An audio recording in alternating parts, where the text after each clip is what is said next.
बंदी छोड़ सतगुरु रामपाल जी परमेश्वर जी की जय हो।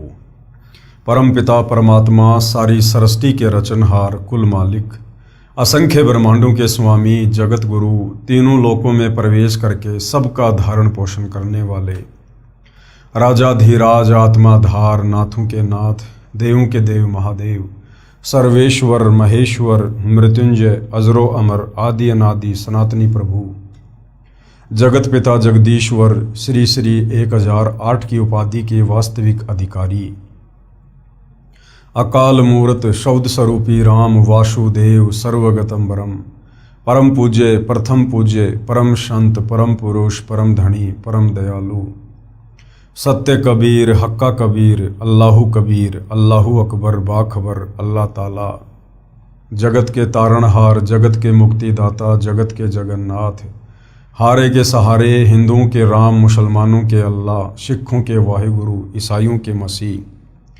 दया के सागर दया निधि करुणा के सागर करुणा निधि स्वयंभू परिभू संकट मोचन कष्टहरण मंगल करण दुख भंजन अविगत कबीर निर्विकार निर्विषम परमात्मा अलय अलेख सतगुरु आदि अनादि सतगुरु असली मर्यादा पुरुषोत्तम असली राम असली कृष्ण असली घनश्याम असली मुरारी राजाओं के राजा महाराजाओं के महाराजा शहंशाहों के शहंशाह सम्राटों के सम्राट भगवानों के भगवान अल्लाहों के अल्लाह प्रभुओं के प्रभु मसीहाओं के मसीह सच्चे वाहिगुरु बाबाओं के बाबा पीरों के पीर सेठों के सेठ जगत सेठ सावड़सा सेठ सर्वगुण संपन्न अनंत कोटि कलाओं के स्वामी अनंत कोटि ब्रह्मांडों के नायक योगियों में महायोगी ध्यानियों में महाध्यानी सिद्धों में परम सिद्ध ज्ञानियों में तत्व ज्ञानी ब्रह्म ज्ञानी महाज्ञानी परम ज्ञानी सर्वश्रेष्ठ ज्ञानी विज्ञानी युवा कबीर समर्थ कबीर असमवात अमित ओजा सच्चे रहनुमा करीम अल्लाह सुभान अल्लाह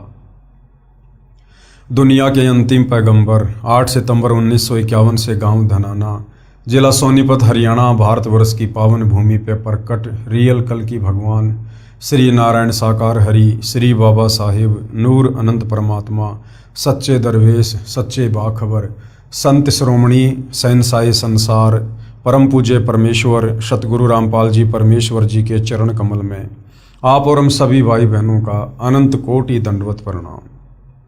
सत्साई भाई और बहनों, बहुत बड़ी दया बहुत बड़ी मेहर पूज्य गुरुदेव भगवान की परमेश्वर रामपाल जी की जिनके शुभ आशीर्वाद से विशेष आशीर्वाद से उन्हीं के सत्संगों के संग्रह के ऊपर बन चुकी पवित्र आध्यात्मिक पुस्तक कबीर बड़ा या कृष्ण के ऊपर वीडियो बनाने की श्रृंखला जारी है। इसी श्रृंखला में आज हमारा ये 25वें नंबर का वीडियो है। इस पवित्र पुस्तक के प्रत्येक वीडियो से हिंदू समाज से जुड़े उन भाई बहनों को अध्यात्म को लेकर भक्ति और भगवान को लेकर शास्त्र अनुकूल साधना को लेकर वो तमाम जानकारियां घर बैठे उपलब्ध हो रही हैं, जो जानकारी हमारे नादान धर्मगुरु तत्व ज्ञान के अभाव से हमें उपलब्ध नहीं करवा पाए। क्योंकि ये पवित्र पुस्तक कबीर बड़ा या कृष्ण हिंदुओं के चारों वेद पवित्र गीता जी और पुराणों के ज्ञान से मिश्रित है। ये पवित्र पुस्तक समस्त सदग्रंथों का निष्कर्ष निकाल कर लिखी गई है। यदि आपने धैर्यपूर्वक रुचि लेकर निष्पक्ष होकर इस पवित्र पुस्तक कबीर बड़ा या कृष्ण को पूरा पढ़ लिया या जो वीडियो बन रहे हैं वो वीडियो देख लिए, तो अंत में आप जी सोचने पर मजबूर हो जाएंगे और आप परम पूज्य परमेश्वर सतगुरु रामपाल जी से नाम दीक्षा लेंगे ही लेंगे, क्योंकि आपको सच्चाई का पता चल जाएगा। क्या सच्चाई कि ये मनुष्य जन्म कितना अनमोल है, कितना कीमती है। 184 योनियों का कष्ट भोगने के बाद परमात्मा हमें एक मनुष्य जन्म देता है, स्त्री या पुरुष का, और ये मनुष्य जन्म सिर्फ और सिर्फ तत्वदर्शी संत की पहचान करके जो पवित्र गीता जी अध्याय 15 श्लोक नंबर 1 से 4 में लिखी हुई है, उनसे उपदेश प्राप्त करके आजीवन उनकी शरण में रहकर मर्यादा में रहकर शास्त्र अनुकूल साधना करके पूर्ण मोक्ष प्राप्त करने के लिए मिलता है। उसके बाद भाई और बहनों, आप अपने इस अनमोल मनुष्य जन्म को बर्बाद नहीं करोगे और तुरंत आप परम पूज्य सतगुरु रामपाल जी से उपदेश लेकर आत्म कल्याण के मार्ग में आगे बढ़ोगे। तो भाई और बहनों, इस पवित्र पुस्तक पर हमारा जो विषय चल रहा है वो है जनता की अदालत। और जनता की अदालत में जनता को ही जज बनाया गया है, क्योंकि वर्तमान में जनता शिक्षित है, एजुकेटेड है और अपने पवित्र सदग्रंथों को अपनी आंखों से देखकर निर्णय कर सकती है कि वास्तव में शास्त्र अनुकूल साधना क्या है और शास्त्र विरुद्ध साधना क्या है। मुकदमा है कबीर बड़ा या कृष्ण, यानी सबसे बड़ा भगवान कौन। हिंदू धर्मगुरु आचार्य शंकराचार्य जो जनता की अदालत में श्री कृष्ण उर्फ विष्णु जी को पूर्ण परमात्मा बताते हुए उनकी तरफ से उनके वकील बनकर पैरवी कर रहे हैं, और कबीर जी की तरफ से कबीर जी के वकील सतगुरु रामपाल जी हैं, जो सर्व हिंदू धर्मशास्त्रों को दिखा दिखाकर प्रमाणित कर रहे हैं कि सृष्टि में यदि एकमात्र कोई अविनाशी परमात्मा है, अजन्मा स्वयंभू परिभू परमात्मा है, जो तीनों लोकों में प्रवेश करके सबका पालन पोषण करता है, तो वो कबीर देव है। इसके अलावा श्री कृष्ण उर्फ विष्णु या ब्रह्मा जी, शंकर जी, ये सब नाशवान हैं, अविनाशी नहीं हैं। इनका जन्म होता है, इनकी मृत्यु होती है, इनके माता पिता हैं, और ये केवल एक ब्रह्मांड में 3 लोक के स्वामी है, वो भी एक एक गुण के, और इनकी भक्ति से पूर्ण मुक्ति नहीं हो सकती। अब जनता की अदालत में मामला चल रहा है तो जनता को प्रमाण भी दिखाने पड़े, और सतगुरु रामपाल जी ने सर्व हिंदू धर्मशास्त्रों से प्रमाण दिखा दिखा के जनता की लगभग आंखें खोल दी हैं, और अब जनता भी अध्यात्म को और अधिक जानने में रुचि दिखा रही है। अपने नादान धर्मगुरुओं की अज्ञानता और पाखंड का पर्दाफाश होने के बाद कि हमारे धर्मशास्त्रों में भक्ति और भगवान को लेकर क्या लिखा हुआ है, और ये हमारे नादान धर्मगुरु पंडित ब्राह्मण आचार्य शंकराचार्य हमें क्या उल्टी आध्यात्मिक शिक्षा दे रहे थे, जिससे हमें किसी प्रकार का कोई भी आध्यात्मिक लाभ नहीं होना था। और अब सतगुरु रामपाल जी ने जो सच्चाई बताई है, उस सच्चाई को जनता स्वीकार कर रही है, क्योंकि आंखों से प्रमाण देख रही है, और अब अध्यात्म में और अधिक रुचि लेते हुए सतगुरु रामपाल जी से जनता तरह तरह के आध्यात्मिक सवाल कर रही है, और सतगुरु रामपाल जी जनता के प्रत्येक सवाल का प्रमाणित शास्त्रों को दिखा दिखाकर जवाब दे रहे हैं। तो फिलहाल मामला चल रहा है कि कबीर परमेश्वर जी ने जब ये लगभग 650 साल पहले सन 1518 में जो 120 वर्ष तक उन्होंने बनारस में रह के लीला की इस पृथ्वी पर, उसके बाद जब उन्होंने वापस सतलोक जाने का अपना प्लान बनाया तो 1518 में मगहर से 100 शरीर सतलोक गए। उनके शरीर की जगह पर सुगंधित फूल बन गए। मगहर में आज भी वहां पर यादगार बनी हुई है हिंदू और मुसलमानों की। हिंदुओं ने अपना एक मंदिर बना दिया, मुसलमानों ने अपनी एक मस्जिद बना दी, और एक ये प्रमाण छोड़ दिया कि सन 1518 में कबीर जी आम व्यक्तियों की तरह शरीर छोड़कर मरकर नहीं गए, क्योंकि कबीर परमेश्वर 4 दाग में नहीं आते हैं। ना सतगुरु जननी जने जाके माना बाप, पिंड ब्रह्मण से रहित है ना वाती नो ताप।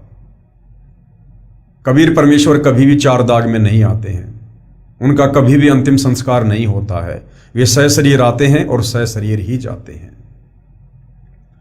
और उस समय भविष्य वक्ताओं ने भविष्यवाणियां कर रखी थी कि इस समय मगहर में हिंदू मुसलमानों का बहुत भयंकर युद्ध होगा और करोड़ों लोग मरेंगे, और वास्तव में ऐसा ही होना था। लेकिन कबीर परमेश्वर समर्थ हैं, ये जो चाहे सो कर सकते हैं, इनके ऊपर और कोई शक्ति नहीं है, ये सर्व सिद्धियों के स्वामी हैं। और कबीर जी ने जाते जाते उस अनर्थ को टाल दिया, जबकि श्री कृष्ण जी की तुलना करके उन्होंने बताया कि श्री कृष्ण जी का अंत कितना दुखमय हुआ। एक बालिया नाम के शिकारी ने उनके पैर में जहरीला तीर मारा। दुर्वासा ऋषि के श्राप के चलते श्री कृष्ण जी की आंखों के सामने पूरा यादव कुल आपस में कट कट कर मर गया। श्री कृष्ण जी के 10,000 पुत्र आपस में दुर्वासा के श्राप के कारण कट कट के मरे। श्री कृष्ण ना अपना बचाव कर पाया, ना अपने कुल का, ना अपने परिवार का, ना अपने समाज का। और कबीर जी ने जो गृह युद्ध होना था उसको भी अपनी समर्थता से टाल दिया। और मगर में आज भी हिंदू और मुसलमान ऐसे रहते हैं जैसे एक माँ के दो बेटे हैं। यानी धर्म के नाम पर आज तक कभी हिंदू और मुसलमानों का मगर में कोई झगड़ा नहीं हुआ। तो यहां पर जनता की अदालत में जनता को श्री कृष्ण और विष्णु और कबीर परमेश्वर जी की तुलना करके ये समझाया जा रहा है कि वास्तव में सर्वशक्तिमान समर्थ परमात्मा कौन है। उसके बाद दिल्ली का बादशाह सिकंदर लोदी, जिसको असाध्य जलन का रोग था, किसी भी प्रकार से कोई राहत प्राप्त नहीं हो पा रही थी, फिर वो भी अंत में कबीर जी की शरण में गया और कबीर परमेश्वर जी ने आशीर्वाद मात्र से उनका असाध्य जलन का रोग ठीक कर दिया। और दिल्ली का बादशाह सिकंदर लोदी कबीर जी से उपदेश प्राप्त करके उनका शिष्य बन गया। अब राजा सिकंदर लोदी कबीर जी से अध्यात्म के विषय में बहुत कुछ जानने का इच्छुक है, तरह तरह के सवाल कर रहा है और कबीर जी उसके प्रत्येक सवाल का क्या जवाब दे रहे हैं। अब जनता की अदालत में मामला चल रहा है, तो जनता ने ये तो देख लिया कि भाई हमारे जितने भी नादान धर्म गुरु आचार्य शंकराचार्य मठाधीश हैं, इनके पास में शास्त्र अनुकूल भक्ति नहीं है, इन्हें शास्त्रों का ज्ञान नहीं है, केवल एक संस्कृत भाषा का ज्ञान है। और संस्कृत भाषा का ज्ञान होने मात्र से हम धर्मशास्त्रों का निष्कर्ष निकाल लेंगे, ऐसा संभव नहीं है, क्योंकि तत्व ज्ञान के बिना हम किसी भी धर्मशास्त्र का निष्कर्ष नहीं निकाल सकते। और तत्व ज्ञान को देने के लिए खुद परमात्मा ही धरती पर सतगुरु रूप में प्रकट होते हैं। तो जनता को यह तो क्लियर हो गया कि जो भक्ति वर्तमान में हिंदू समाज में है, आचार्य शंकराचार्य दे रहे हैं, इस भक्ति से हमारी मुक्ति नहीं हो सकती, ना हमें किसी प्रकार का कोई भौतिक लाभ हो सकता है। और कबीर जी की भक्ति से ही हमारे सर्व कार्य सिद्ध होंगे और हमें मोक्ष भी मिलेगा। तो जनता अब क्या कह रही है जनता की अदालत में कबीर जी के वकील सतगुरु रामपाल जी से। प्रश्न नंबर 22, जो साधना हम पहले कर रहे हैं क्या वह त्यागनी पड़ेगी? जनता की अदालत में जनता सतगुरु रामपाल जी से कह रही है कि महाराज जी, जो भक्ति साधना हम पहले कर रहे थे या वर्तमान में कर रहे हैं, जो भी हिंदू समाज में प्रचलित है परंपरागत देवी देवताओं की पूजा, माता मसाणी की पूजा, ब्रह्मा विष्णु महेश की पूजा, पेड़ पौधों की पूजा, क्या कबीर जी की भक्ति को लेने के लिए, आप जी से उपदेश लेने के लिए क्या हमने वो पहले वाली भक्ति त्यागनी पड़ेगी? उत्तर, यदि शास्त्र विधि रहित है तो त्यागनी पड़ेगी। जो भक्ति आप ब्रह्मा विष्णु महेश की, देवी देवताओं की, माता मसाणी की कर रहे हो, यदि वो शास्त्रों के विरुद्ध है, मनमाना आचरण है, किसी भी शास्त्र में उस भक्ति को करने का उल्लेख नहीं है, तो आपने वो भक्ति त्यागनी ही पड़ेगी। क्योंकि गीता अध्याय 16 श्लोक नंबर 23 और 24 हमें यही बताता है कि अर्जुन, शास्त्र विधि को त्याग कर जो मनमाना आचरण करते हैं, यानी जो भक्ति साधना परमात्मा ने गीता जी में और वेदों में बताई है, उसके अलावा यदि हम कोई भी मनमुखी भक्ति करते हैं, मनमुखी मंत्रों का जाप करते हैं, उससे हमें किसी प्रकार का कोई लाभ नहीं होगा, वो मनमाना आचरण है। तो सतगुरु रामपाल जी कह रहे हैं, यदि शास्त्र विधि रहित है तो फिर त्यागनी पड़ेगी। यदि अनाधिकारी से दीक्षा ले रखी है, उसका कोई लाभ नहीं होना। पूर्ण गुरु से साधना की दीक्षा लेनी पड़ेगी। और पूर्ण गुरु कौन होता है? पूर्ण गुरु खुद कबीर भगवान ही होता है, जो तत्वदर्शी संत के रूप में धरती पर प्रकट होते हैं। और वर्तमान में इस पृथ्वी पर पूर्ण गुरु तत्वदर्शी संत सतगुरु रामपाल जी हैं। प्रश्न नंबर 23, परमात्मा साकार है या निराकार है? उत्तर दे रहे हैं, परमात्मा साकार है, नर स्वरूप है, यानी इंसान जैसा रूप है परमात्मा का, अर्थात मनुष्य जैसे आकार का है। अव्यक्त का अर्थ निराकार नहीं होता है, साकार होता है। उदाहरण के लिए, जैसे सूर्य के सामने बादल छा जाते हैं, उस समय सूर्य अव्यक्त होता है, हमें भले ही दिखाई नहीं देता, परंतु सूर्य अव्यक्त है अर्थात साकार है। जो प्रभु हमें सामान्य साधना से दिखाई नहीं देते, वे अव्यक्त कहे जाते हैं। जैसे गीता जी अध्याय 7 श्लोक 24-25 में गीता ज्ञानदाता ने यानी काल ब्रह्म ने अपने आप को अव्यक्त कहा है, क्योंकि वह श्री कृष्ण जी के शरीर में प्रवेश करके बोल रहा था। जब व्यक्त हुआ तो विराट रूप दिखाया था। यह पहला अव्यक्त प्रभु हुआ। जो क्षर पुरुष कहलाता है यानी काल कहलाता है, जिसे काल भी कहते हैं। गीता अध्याय 8 श्लोक 17 से 19 तक दूसरा अव्यक्त अक्षर पुरुष है जो सात संग ब्रह्मांड का स्वामी है। गीता अध्याय 8 श्लोक 20 में कहा है कि इस अव्यक्त अर्थात अक्षर पुरुष से दूसरा सनातन अव्यक्त परमेश्वर अर्थात परम अक्षर पुरुष है। इस प्रकार ये तीनों साकार यानी नर आकार हैं, प्रभु हैं। अव्यक्त का अर्थ निराकार नहीं होता। क्षर पुरुष यानी ब्रह्म ने प्रतिज्ञा की है कि मैं कभी भी अपने वास्तविक रूप में किसी को दर्शन नहीं दूंगा। क्यों? क्योंकि इसको कबीर परमेश्वर जी की तरफ से श्राप लगा हुआ है।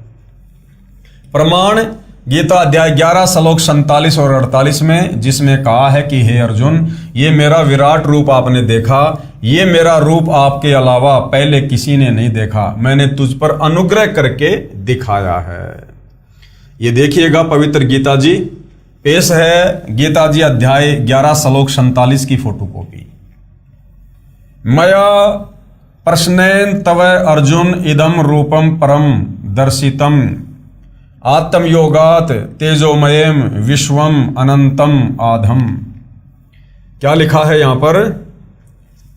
इस प्रकार अर्जुन की प्रार्थना को सुनकर श्री भगवान बोले यानी काल ब्रह्म बोला, हे अर्जुन, अनुग्रह पूर्वक मैंने अपनी योग शक्ति के प्रभाव से यह मेरा परम तेजोमय सबका आदि और सीमा रहित विराट रूप तुझको दिखलाया है, जिसे तेरे अतिरिक्त दूसरे किसी ने पहले नहीं देखा।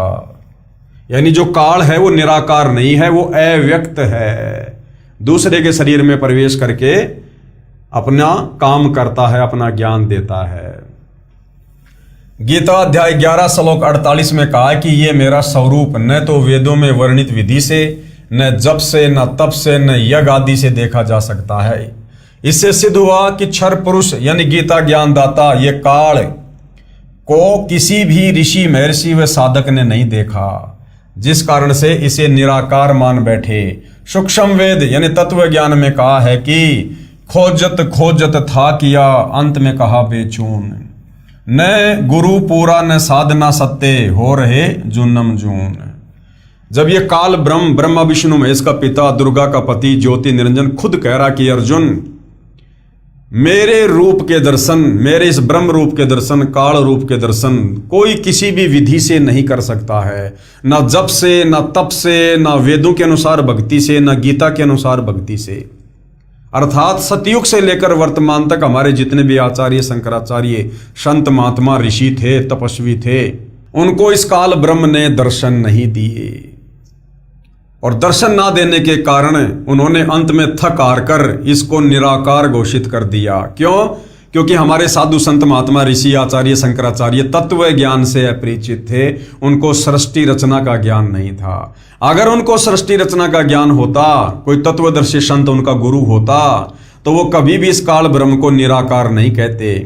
फिर उन्हें पता होता कि इसको एक भयंकर श्राप लगा हुआ है, इसने सतलोक में बहुत बड़ी गलती की थी, उसकी सजा स्वरूप परमेश्वर ने इसको श्राप दिया है। उस श्राप के चलते ये अव्यक्त रहता है, छुपा रहता है, अपने काल रूप में किसी को दर्शन नहीं देता, इसने प्रतिज्ञा कर रखी है। तो हमारे नादान धर्म गुरुओं को सृष्टि रचना का ज्ञान नहीं था, जिस कारण से इस ब्रह्म की साधना करते करते भी इन्होंने ब्रह्म के दर्शन नहीं किए। क्योंकि ब्रह्म खुद कह रहा है गीता अध्याय 11 श्लोक 48 में कि ये मेरा स्वरूप न तो वेदों में वर्णित विधि से, चाहे कितना वेद पढ़ लो, वेदों के अनुसार ओम नाम की साधना कर लो, दर्शन नहीं दूंगा। ना जप से, चाहे कितने नाम जाप कर लो, ना तप से, चाहे कितने दिन खड़े रहो, कितना ही भयंकर तप करो, ना यज्ञ से, चाहे कितने यज्ञ करो, मैं अपना वास्तविक रूप नहीं दिखाऊंगा। इससे सिद्ध हुआ कि क्षर पुरुष यानी गीता ज्ञानदाता को किसी भी ऋषि, महर्षि व साधक ने नहीं देखा, जिस कारण से इसे निराकार मान बैठे। सूक्ष्म वेद तत्व ज्ञान में कहा है कि खोजत खोजत थकिया, अंत में कहा बेचून। बेचारे साधना कर करके थक गए ऋषि महात्मा, और अंत में अपना क्या निष्कर्ष दे दिया समाज को कि परमात्मा निराकार है, ब्रह्म निराकार है। न गुरु पूरा न साधना सत्य, हो रहे जूनम जून, और 84 लाख योनियों में इसी प्रकार से फंसे हुए हैं। पेश है गीता अध्याय 11 श्लोक 48 की फोटोकॉपी। ये श्लोक आप जियों के सामने है। हे अर्जुन, मनुष्य लोक में इस प्रकार विश्व रूप वाला मैं न वेद और यज्ञों के अध्ययन से, न दान से, न क्रियाओं से और न उग्र तपों से ही तेरे अतिरिक्त दूसरे के द्वारा देखा जा सकता हूं। यानी कोई कितनी साधना कर ले, कितनी भी कोशिश कर ले, मैं ब्रह्म दर्शन नहीं दूंगा। अब गीता अध्याय 7 श्लोक 24-25 में गीता ज्ञानदाता ने स्पष्ट कर ही दिया है कि मैं अपनी योग माया से छिपा रहता हूं, यानी अपनी सिद्धि शक्ति से छिपा रहता हूं। मैं किसी के समक्ष यानी सामने नहीं आता। मैं अव्यक्त हूं, निराकार नहीं हूं। मैं अव्यक्त हूं, छुपा रहता हूं, आकार में हूं। छिपा है तो साकार है। अक्सर पुरुष भी अव्यक्त है, जो सात संग ब्रह्मांड का स्वामी है वो भी अव्यक्त रहता है। यह ऊपर प्रमाणित हो चुका है। इस प्रभु अक्सर पुरुष की यहां कोई भूमिका नहीं है। ये अपने सात संग ब्रह्मांडों तक सीमित है, इसलिए इसको कोई नहीं देख सका। पेश है गीता अध्याय 7 श्लोक 24-25 की फोटोकॉपी। गीता अध्याय 7 श्लोक 24 की फोटोकॉपी। अव्यक्तम व्यक्तिम आपनम मनन्ते माम अबुद्धे परम भावम अजानतम मम अव्ययम अनुत्तमम। बुद्धिहीन पुरुष मेरे अनुत्तम अविनाशी परम भाव को न जानते हुए कि मैं कभी किसी को दर्शन नहीं देता, मैं छुपा रहता हूं, मैं काल हूं, मुझे श्राप लगा हुआ है, ये बुद्धिहीन लोग नहीं जानते। अब इन बुद्धिहीन लोगों में हमारे पंडित, ब्राह्मण, धर्मगुरु, आचार्य, शंकराचार्य सब आ गए। मन इंद्रियों से परे मुझ सच्चिदानंद घन परमात्मा को मनुष्य की भांति जन्म कर व्यक्ति भाव को प्राप्त हुआ मानते हैं। ये मुझे श्री कृष्ण जी की तरह जन्म लेकर आया हुआ मानते हैं, लेकिन मैं जन्म नहीं लेता। गीता अध्याय 7 श्लोक 25 की फोटोकॉपी। अपनी योग माया से छिपा हुआ, यानी मैं छिपा हुआ रहता हूं। अब जो छिपा हुआ है इसका मतलब साकार है। मैं यानी ब्रह्म काल सबके प्रत्यक्ष यानी सामने नहीं होता, इसलिए यह अज्ञानी जन समुदाय मुझ जन्म रहित अविनाशी परमेश्वर को नहीं जानता, अर्थात मुझको जन्मने मरने वाला समझता है।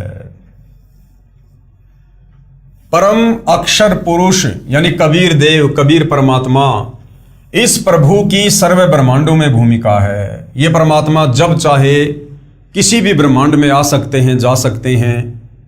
ये काल के किस ब्रह्मांड में आ जाते हैं, अक्षर पुरुष के साथ संग ब्रह्मांडों में चले जाते हैं। ऊपर के चारों अजरो अमर अविनाशी लोकों में भ्रमण करते रहते हैं, क्योंकि ये सारी सृष्टि के मालिक हैं। ये सत्यलोक में रहते हैं, जो काल लोक 21 ब्रह्मांड से 16 संग कोस दूर है। एक कोस लगभग 3 किलोमीटर का होता है। इसकी प्राप्ति की साधना वेदों, चारों वेदों में वर्णित नहीं है। कबीर परमेश्वर को प्राप्त करने की साधना, सतलोक जाने का मार्ग इन चारों वेदों में नहीं है। वो कंप्लीट मार्ग बताने के लिए खुद कबीर परमात्मा तत्वदर्शी संत के रूप में आते हैं, जिस कारण से इस प्रभु को कोई नहीं देख सका। जब ये प्रभु परम अक्षर ब्रह्म यानी कबीर देव पृथ्वी पर सशरीर प्रकट होता है तो कोई इन्हें पहचान नहीं पाता।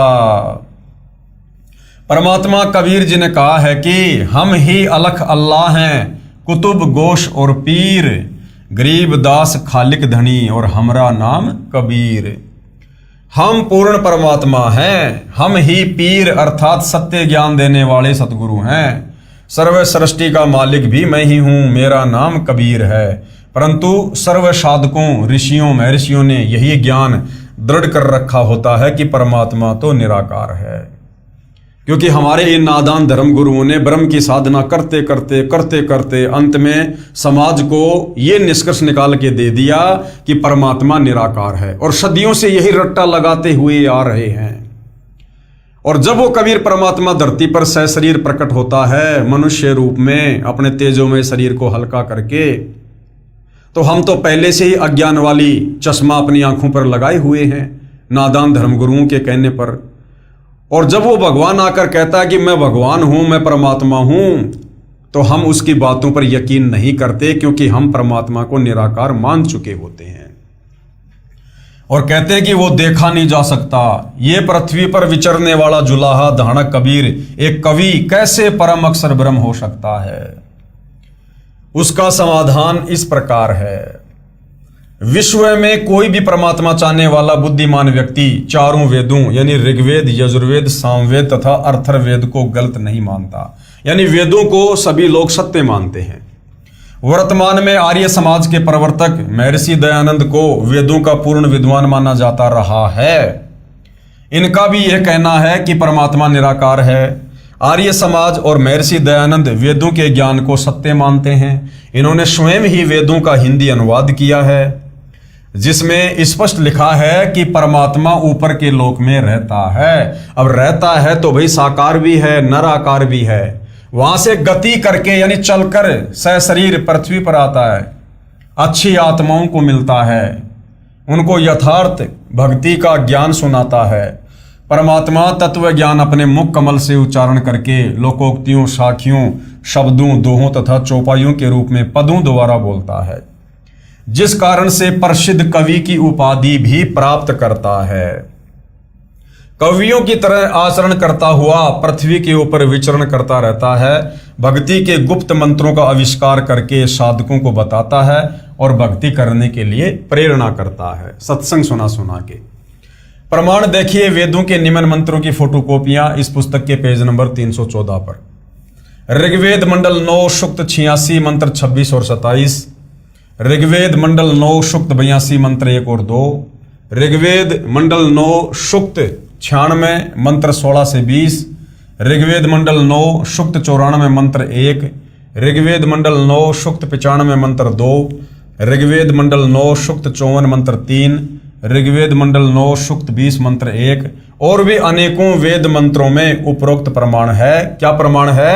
कि परमात्मा मनुष्य जैसा नर आकार में है, नराकार है। श्रीमद् भगवद गीता अध्याय 4 श्लोक 32 तथा 34 में भी प्रमाण है। गीता ज्ञानदाता ने यानी काल ब्रह्म ने बताया कि हे अर्जुन, परम अक्षर ब्रह्म यानी कबीर देव अपने मुख कमल से तत्व ज्ञान बोलकर बताता है। उस सच्चिदानंद घन ब्रह्म की वाणी में यज्ञों अर्थात धार्मिक अनुष्ठानों की जानकारी विस्तार से कही गई है। उसको जानकर सर्व पापों से मुक्त हो जाएगा। फिर गीता अध्याय 4 श्लोक 34 में क्या कहा है कि उस ज्ञान को, जो ज्ञान कबीर परमात्मा खुद धरती पर प्रकट होकर अपने मुख कमल से वाणियों द्वारा उच्चारण करके बोलता है, उस ज्ञान को तू तत्वदर्शी संतों के पास जाकर समझ। यानी गीता ज्ञानदाता काल ब्रह्म कह रहा है कि वो ज्ञान मेरे पास भी नहीं है, वो तत्व ज्ञान अर्जुन मुझे भी पता नहीं है। उस ज्ञान को तू तत्वदर्शी संतों के पास जाकर समझ। उनको दंडवत प्रणाम करके विनय पूर्वक प्रश्न करने से वे तत्वदर्शी संत तुझे तत्व ज्ञान का उपदेश करेंगे। ये प्रमाण आपको बताए। और विशेष बात यह है कि गीता चारों वेदों का सारांश है। इसमें सांकेतिक ज्ञान ज्यादा है। यह भी स्पष्ट हुआ कि तत्व ज्ञान गीता से भी भिन्न है, क्योंकि गीता जी में परमेश्वर की कंप्लीट जानकारी नहीं है। क्योंकि गीता का ज्ञान कौन दे रहा है? काल ब्रह्म, 21 ब्रह्मांड का स्वामी। अब इस काल से ज्यादा तो विद्वान कोई 21 ब्रह्मांड का प्राणी हो नहीं सकता। और वो 21 ब्रह्मांड का स्वामी काल ब्रह्म भी गीता का ज्ञान देते समय श्री कृष्ण जी के शरीर में प्रवेश करके कह रहा है अध्याय 4 श्लोक 34 में कि अर्जुन, मुझे भी पूरी जानकारी सृष्टि रचना की नहीं है, अध्यात्म की नहीं है। उसके लिए तू किसी तत्वदर्शी संत की शरण में जा। इसका मतलब गीता जी में उस पूर्ण ब्रह्म परमेश्वर परम अक्षर ब्रह्म की साधना का कंप्लीट ज्ञान नहीं है। वो तत्वदर्शी संत बताएगा। वह केवल तत्वदर्शी संत ही जानते हैं, जिनको परम अक्षर ब्रह्म स्वयं धरती पर प्रकट होकर बताते हैं। कबीर बड़ा या कृष्ण अध्याय नंबर 2, जनता की अदालत में जो मामला चल रहा है, अब उसका अध्याय नंबर 2 शुरू हो जाता है। और क्या है? किसने देखा परमेश्वर? कि भाई उस परम अक्षर ब्रह्म को, कबीर देव को, सारी सृष्टि के मालिक को, सच्चिदानंद घन ब्रह्म को, जिसको साकार परमात्मा बताया गया है, मनुष्य दृश्य बताया गया है, उस परमेश्वर को किसने देखा है? प्रश्न नंबर 24, किन किन पुण्यात्मा महात्माओं को परमात्मा यानी कबीर परमेश्वर परम अक्षर ब्रह्म मिले हैं? उत्तर है, परमात्मा चारों युगों में प्रकट होकर ज्ञान सुनाते हैं।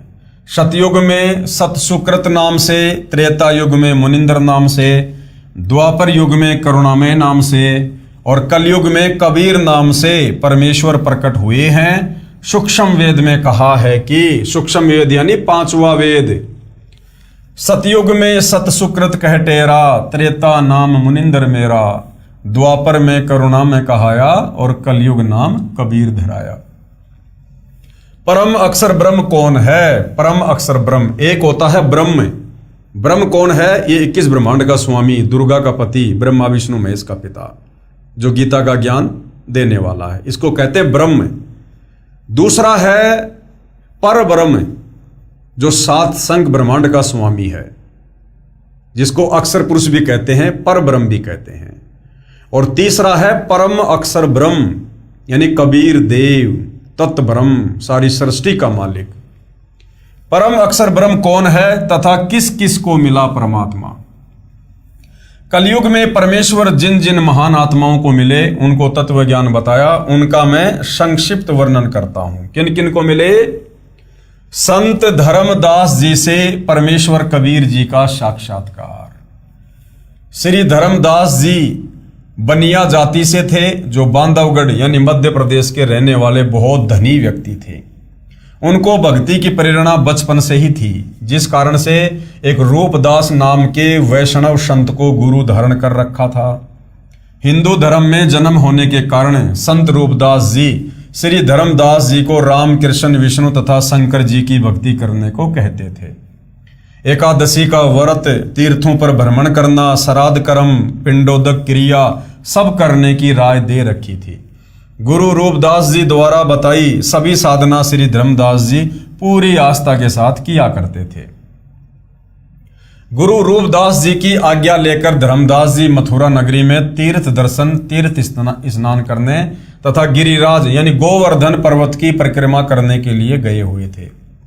परम अक्षर ब्रह्म यानी कबीर देव एक जिंदा महात्मा की वेशभूषा में धर्मदास जी को स्वयं मथुरा में मिले। श्री धर्मदास जी ने उस तीर्थ तालाब में स्नान किया जिसमें श्री कृष्ण जी बाल्यकाल में स्नान किया करते थे। फिर उसी जल से एक लोटा भरकर लाए। भगवान श्री कृष्ण जी की पीतल की मूर्ति, जिसको शालिग्राम कहते हैं, उसके चरणों पर डालकर दूसरे बर्तन में डालकर चरणामृत बनाकर पिया। फिर शालिग्राम को स्नान करवाकर अपना कर्मकांड पूरा किया। एक स्थान को लीप कर अर्थात गारा तथा गाय का गोबर मिलाकर कुछ भूमि पर पलस्तर करके उस पर स्वच्छ कपड़ा बिछाकर श्रीमद् भगवत गीता का पाठ करने बैठे। ये सारी क्रिया जब धर्मदास जी कर रहे थे, परमात्मा जिंदा वेश में थोड़ी दूरी पर बैठे देख रहे थे। धर्मदास जी भी देख रहे थे कि एक मुसलमान संत मेरी भक्ति क्रियाओं को बहुत ध्यानपूर्वक देख रहा है। लगता है इसको हम हिंदुओं की साधना मन भा गई है। इसलिए श्रीमद् भगवत गीता का पाठ कुछ ऊंचे स्वर में करने लगा तथा हिंदी का अनुवाद भी पढ़ने लगा। परमेश्वर उठकर धर्मदास जी के निकट आकर बैठ गए। धर्मदास जी को अपना अनुमान सत्य लगा कि वास्तव में इस जिंदा वेशधारी बाबा को हमारे धर्म का भक्ति मार्ग अच्छा लग रहा है।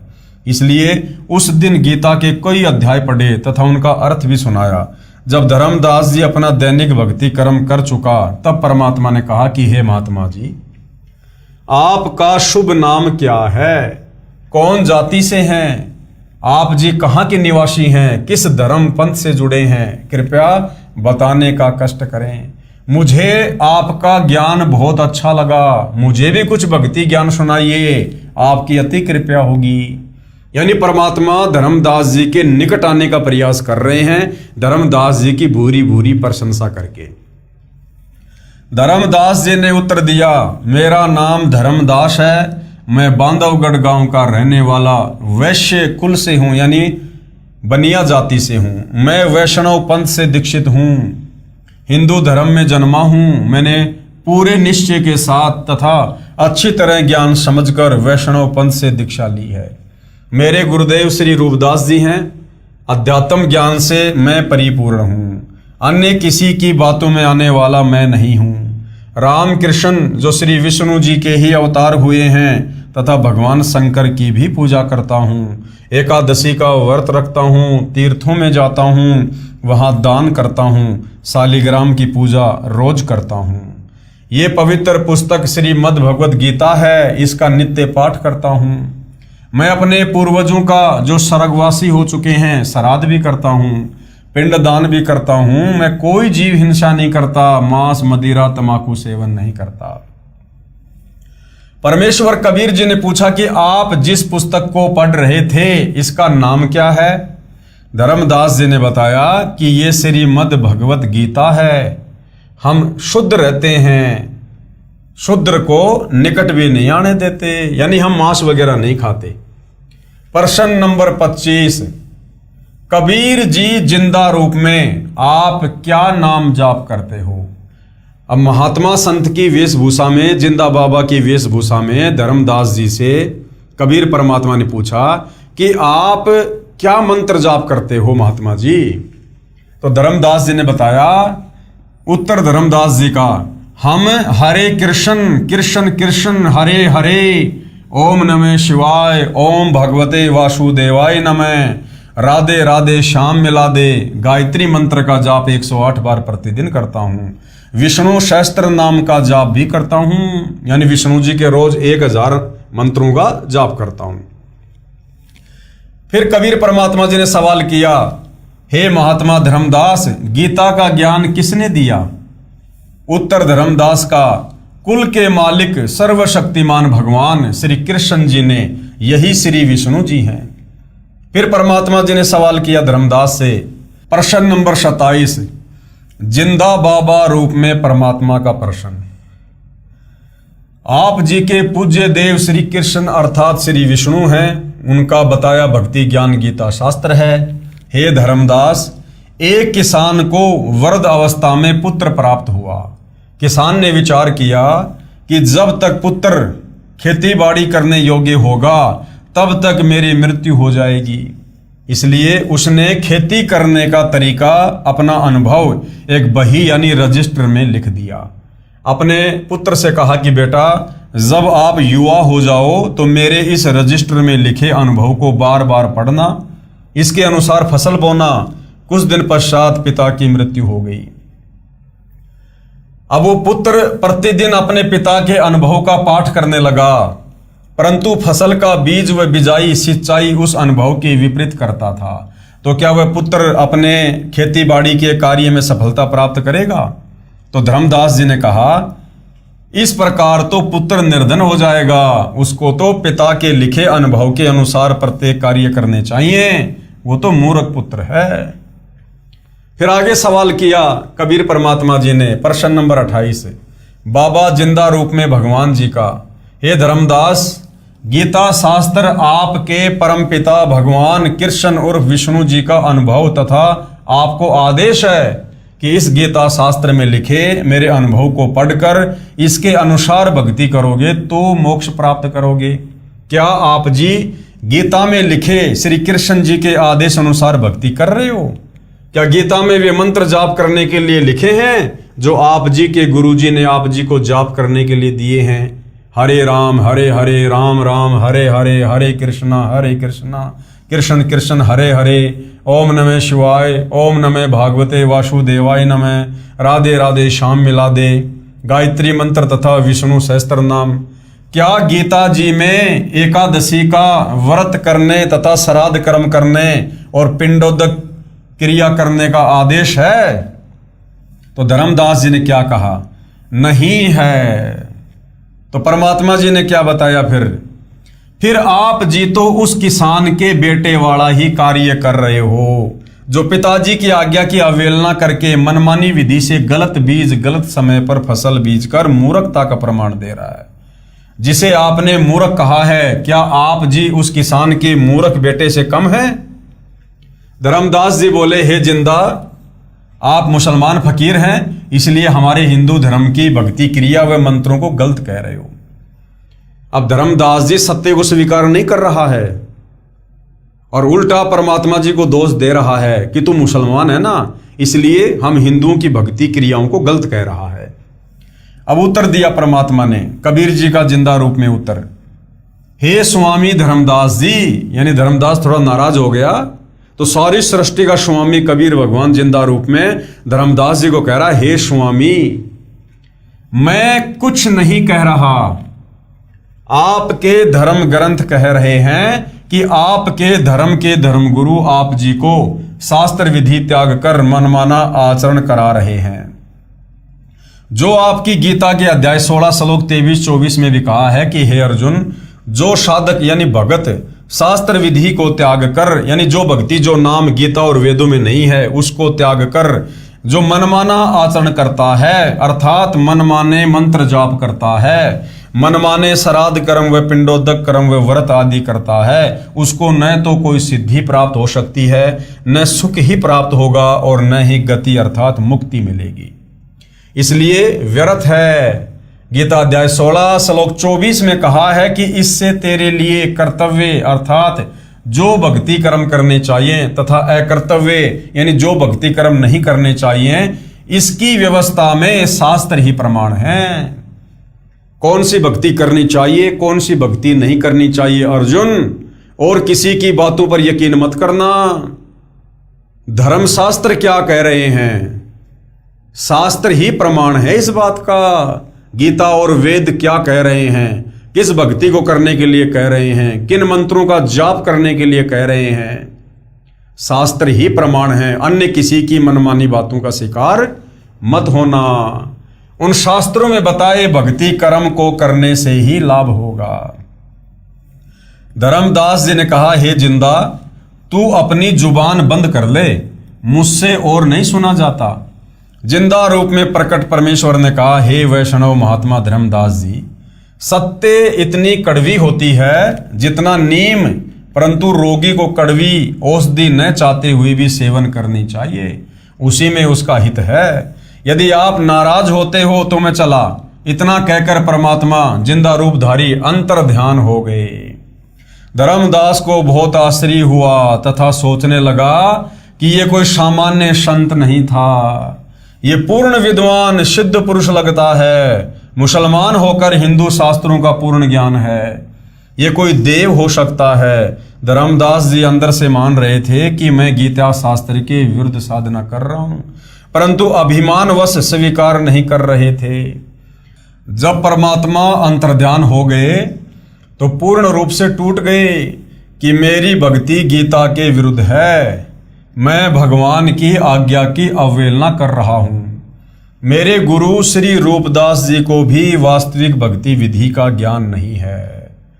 अब तो इस भक्ति को करना न करना बराबर है, व्यर्थ है।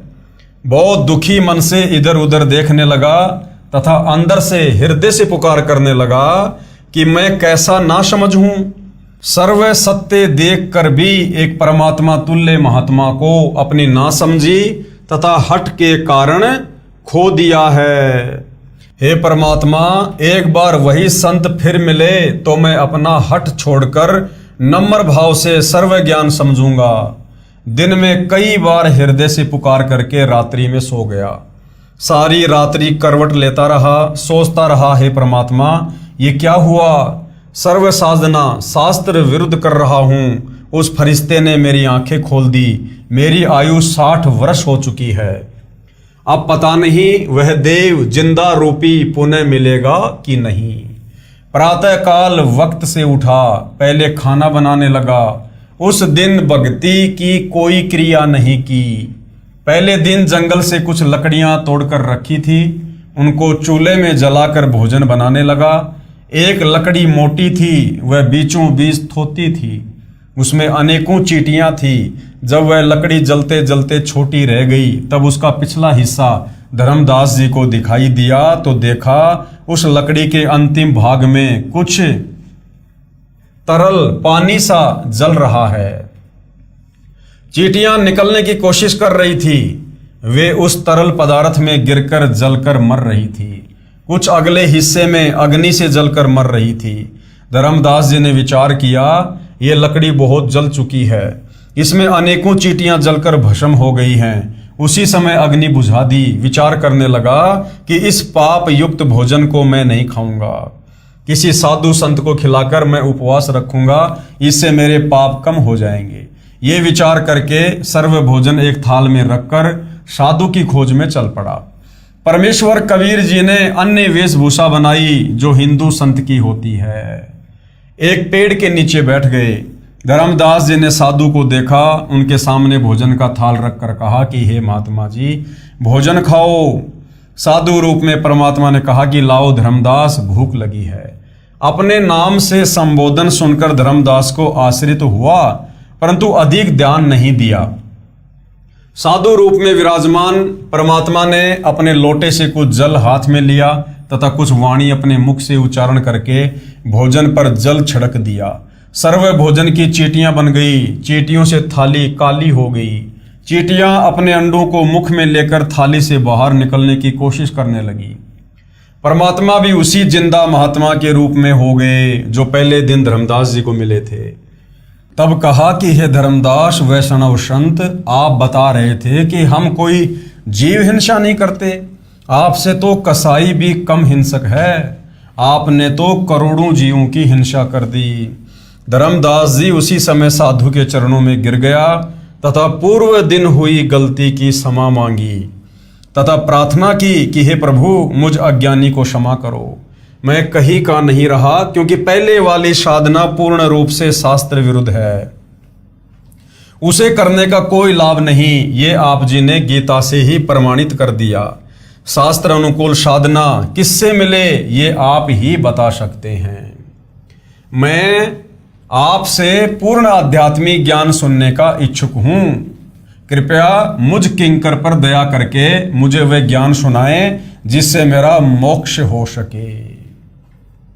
तो भाइयों और बहनों, धर्मदास जी कबीर परमेश्वर जी से शास्त्र अनुकूल साधना के विषय में जानने की प्रार्थना कर रहे हैं, क्योंकि धर्मदास जी हिंदू धर्म से होने के नाते सर्व परंपरागत पूजा पाठ ही कर रहे थे, जो वर्तमान में भी तत्व ज्ञान के अभाव में हिंदू समाज कर रहा है, जिसको करने के लिए गीता अध्याय 16 श्लोक 23 में मना किया गया है कि शास्त्र विधि को त्याग कर जो मनमाना आचरण करता है उसकी ना गति होती है, ना सिद्धि प्राप्त होती है, ना कोई कार्य सिद्ध होता है। तो कबीर परमेश्वर जी धर्मदास जी को किस प्रकार से शास्त्र अनुकूल साधना के विषय में बताएंगे और किस धर्मशास्त्र का हवाला देंगे, ताकि धर्मदास की बुद्धि सेट हो और उन्हें अच्छे से अपने ही धर्मशास्त्रों में वर्णित शास्त्र अनुकूल साधना का ज्ञान हो। तो भाइयों और बहनों, इस विषय में हम कल चर्चा करेंगे।